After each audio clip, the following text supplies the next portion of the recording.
Are you basically in agreement with Khan Suleiman over the methods to be used to move towards? You mean to the constitutional methods? Yes, because that is an option which one should always go for. But if that is denied, then we should be prepared for the worst. And the worst would be? Worst would be to fight it out. मैं आपको आइन बताता हूँ जिसमें आपका oath लिखा है किसी भी फौजी का. I do solemnly swear that I will bear true faith and allegiance to Pakistan and uphold the Constitution of the Islamic Republic of Pakistan, which embodies the will of the people, that I will not engage myself in any political activities whatsoever, and that I will honestly and faithfully serve Pakistan in the Pakistan Army or Navy or Air Force as required by and under the law. यानी मैं पाकिस्तान की सियासी activities में खुद को मुलव्वस या शामिल नहीं करूंगा. जरा वो जुमला पढ़ी, मैं आपकी बड़ी इंटरेस्टिंग है ये.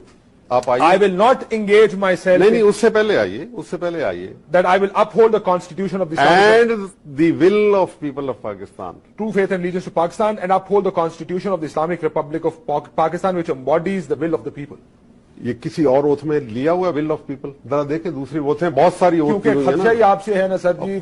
सुने तो सही आप. जी किसका, कौन किसी में विल ऑफ पीपल का जिक्र आया है? किसी और ओथ में आया? This is a unique oath. It is a unique oath that way. इसमें नहीं है विल ऑफ पीपल का किसी में. विल ऑफ पीपल जब चेंज हो जाती है ना, बड़ी हालात खराब होते हैं. लोग जो हैं वो रोना शुरू करते हैं, दुआएं मांग रहे होते हैं, रो पीट रहे होते हैं, पॉलिटिशियंस आ रहे होते हैं. लेकिन अकॉर्डिंग टू नहीं लिखा है जनरल साहब, which I will uphold the Constitution of Islamic Republic of Pakistan, which embodies the will of the people. यानी ये लोगों की विल है. मैं इसको अपहोल्ड दूसरी ओथ में क्यों नहीं किया हुआ? दूसरी जो ओथ है उसमें ये इस तरीके से क्यों नहीं लिखा हुआ? क्योंकि तारीख थी अयूब खान, याया खान और बाबा देखे तो सही उसके सर दूसरी ओथ में भी तो विल ऑफ पीपल लिखा जा सकता है ना. इसमें क्यों विल ऑफ पीपल लिखा गया? क्योंकि सर यूजरपर्स तो फौज से आए थे ना इससे पहले. जो भी है विल ऑफ पीपल तो है. विल ऑफ पीपल मैनिफेस्ट हो जाती है सड़कों पे, बाजारों में. This is the will of the people. I am not, मैं बिलीव यू मी कि मैं, बात यह है कि जब लोग तंग आ जाते हैं, जब वो किसी मसीहा के मुंतजिर होते हैं, आपने यहां उन बोर्डों का क्यों नहीं नोटिस लिया जब कहते थे कि मिट जाएगी मखलूक तो फिर इंसाफ करोगे? आपने देखे होंगे बड़े बड़े बैनर्स लगा करते थे.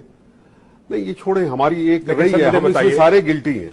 हम सारे बताइए कि जो कॉन्स्टिट्यूशन के एतबार से गलत था, circumstantially when the ground realities dictate otherwise, तो फिर एक इंस्टीट्यूशन है जो जिसको एक्ट करना पड़ता है, लेकिन कॉन्स्टिट्यूशनली इनकरेक्ट, आईनी तौर पे इनकरेक्ट है. Incorrect. क्यों एक्ट करना पड़ता है? आपने एक्ट करके किया क्या अब तक इस मुल्क के साथ? अक्सरियत हुकूमत फौज की रही है, आप खुद मानते हैं कि उसने कोई ऐसे कारनामे इस मुल्क के लिए नहीं किया, फिर एक्ट क्यों करना पड़ता है? देखिए वो अवाम की एक ऐसी आहो बका होती है उस वक्त. वो कहां सुनाई देती है जी? किसको नहीं सुनाई देती? जीएचक्यू में आती है. हाँ, 4 अगर बैनर में लगा दूं कि आओ मिटा दो, मिट जाएंगे, मिटने से पहले हमें कर दो, तो इसका मतलब है कि अवाम की आहो बका. क्या एवरीथिंग इज हॉन्की डोरी? It is very bad. एक जहन है, मैं आपको बताऊं, जो असलम बेग साहब का जहन इस मुकदमे में सामने आया या असद दुरानी साहब का, वो ये समझते हैं कि आइन की खिलाफ वर्जी करना, अपने हलफ की खिलाफ वर्जी करना कोई बड़ी बात ही नहीं है. ये तो होता रहा है. अगर मैं इनके एफिडेविट आपको पढ़ के सुनाऊं जो इन्होंने अदालत में फाइल किए, तो रोंगटे खड़े हो जाते हैं कि ये पढ़े लिखे बड़े लोग थे, जर्नैल थे आर्मी के, इनकी समझ आइन की और अपने हलफ के हवाले से क्या है. अगर हम उस समझ को बेहतर कर सकें, उसको अगर इस फैसले की नजर में को सामने रखकर उसको पूरा किया जा सके तो शायद कोई, और ये हर एक पे वाज़ेह होना चाहिए कि जमहूरियत कोई खेल तमाशा नहीं है. आप यहाँ एक आईनी जो हक है अवाम का, उसके साथ खेल रहे हैं. लोगों को एक मुकम्मल आज़ादाना इख्तियार होना चाहिए कि वो फैसला करें, वो वोट दें. जो कैंडिडेट हैं उनको आज़ादाना इख्तियार होना चाहिए कि वो इलेक्शन लड़ें, अपनी वाबस्तगी का इजहार करें. नॉर्मल टर्म जो है फौज या इनके लिए वो इस्तेमाल किया जाता है एस्टेब्लिशमेंट का लफ्ज़, क्योंकि ये बड़ा वो है महज़बाना टर्म है जिसमें सब कुछ आ भी जाते हैं और कुछ कहा भी नहीं जाता. तो अब मुझसे ये नहीं हो जाता कि इस टर्म को इस्तेमाल करूं, क्योंकि ये उनको पर्दा देने के लिए और मैं उनको पर्दा देने के लिए तैयार नहीं हूँ.